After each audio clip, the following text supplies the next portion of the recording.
You want to jump on? Not really. You got no choice.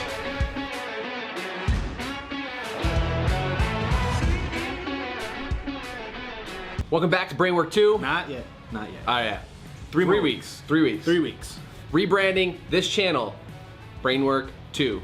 Same content, except I brought this guy along to help me review cars, tech, wines, anything, any gear, whatever we want to play with, we're going to talk about on this channel in layman's terms. So ways for everyone to understand, not super in-depth, The average techie man. stuff. We're not gearheads. We're just average guys. That's it. On today's episode, we are talking about Rogue's Echo Bike, which we're kind of standing in front of. It's huge. It's massive. It's a World War II tank.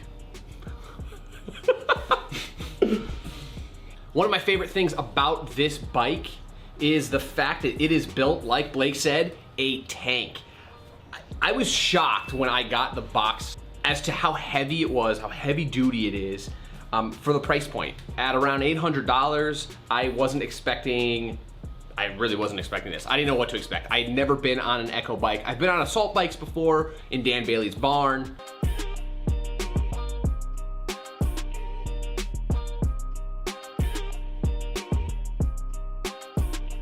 It is so solid. This is the most solid. I mean, this is probably what? How many pounds do you think this thing is? I don't know, but it's heavy to move. It's a solid 85 to 100 pounds. Something I don't know if I am a big fan of on this bike is the fact that there's no variable resistance. It is one resistance. I don't know if that's a good thing. Again, I'm not a CrossFit Games athlete. Your quads are big, but it's not big. I mean, that's from playing soccer, man. You get on and the resistance is the resistance. The harder you pedal, you get a little more resistance there, but you don't jump. I guess this is not really made for like a casual, let me just jump on and go for a bike. You're not going 20 miles in this thing. That. You know, you're not doing a marathon. You're not doing a full Peloton. This is meant for variables. You're meant for 30 seconds, 2 minutes, things like that. Yeah, you're doing intervals on here. You're all out sprint. It's got some built-in intervals, and I'll tell you, a 4-minute, workout or warm up on this before you work out will have you gassed. But again, not having that variable is, again, it's weird for me because I like having, maybe I just want to jump on here and kind of easily pedal through. Maybe I don't want to do a workout on that day, or maybe it's Sunday and I just want to burn off the croissant I just ate. You're also a biker. You came from biking. True. You have a Peloton also, so I like having different speeds. I like having different resistances. Yeah, you came in the outside to this. You didn't start at this and go out, Yeah. so it makes sense. But just know that it's assault bikes, they do have variable speeds. This doesn't. Another thing I noticed about this bike is how massive it is. It is a big, like me and Blake are standing side by side, and it's big. As Brendan Shaw would say, this is a thick boy. It was really easy to put together. The instructions that Rogue puts in the box were very, very simple. They give you everything. They even give you like a high quality screwdriver and Allen wrench, which, I mean, if you've ever built anything from IKEA, you know they never give you anything high quality. You don't want the little wrench that hurts your hand after a while. Yeah, I mean, it was like, it was high quality stuff to put everything together. It took me maybe 25 minutes, half an hour to put everything together.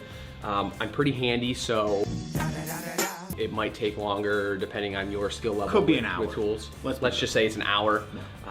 But went together really well, and again, very impressed with the quality of the pieces they put in the box. Even the pedals are freaking nice. Like, no, those aren't clipping. Are they clipping? I think you can put things on. Yeah. I had my wife jump on it. She's about 5'4". It was too big for her. She couldn't. Her arms aren't long. It's a she long couldn't arm reach. When you really get it out there, get the reach going on the bike, and we had to adjust a lot of things. Obviously, there's seat adjustments, front to back, up and down, but she still couldn't fully reach, with the arm extension. Which, again, maybe you don't need to. I don't know. It felt, for her, it was awkward. It was awkward watching her try to do it. I don't want to embarrass her by putting it in here. But if you're a smaller person, this bike might be a little difficult. It's also so big that it might be difficult for you to move around if you're smaller, or you're just starting with it. It's not easy to move around. I mean, even for me, and like I'm pretty strong. Like, it's not easy to maneuver. Right.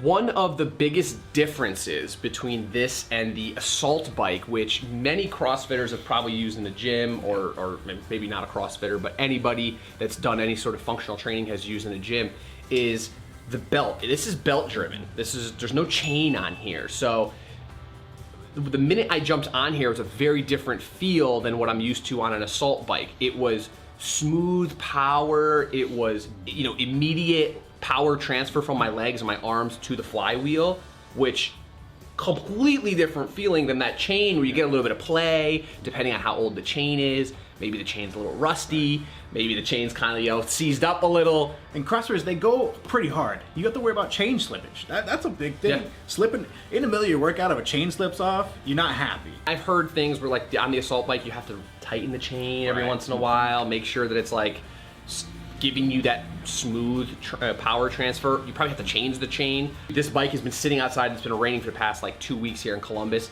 and this bike's been outside. I just had like a little box over the electronics, and that's about it, and it works perfectly. The biggest thing for us with anything, we just want it to work. We want the most minimal maintenance possible. You just want to get on and have it work. I can't say enough positive things about the Rogue Echo bike. Overall, this is a solid purchase. Under $800. This should be $1,500. Easy. Great build quality. It can be used as part of your workout. It can be used as a standalone interval training or training at all. Whether you are a garage warrior like me, working out with sandbags and kettlebells and things like that, or you are in a gym, with every piece of equipment at your disposal, this is integral Still needs to be there. to that. This has to be there. If you go into a gym and they don't have one of these, I'd probably walk out. Immediately walk out. See ya. If your box doesn't have it, get out of there. Find a new box.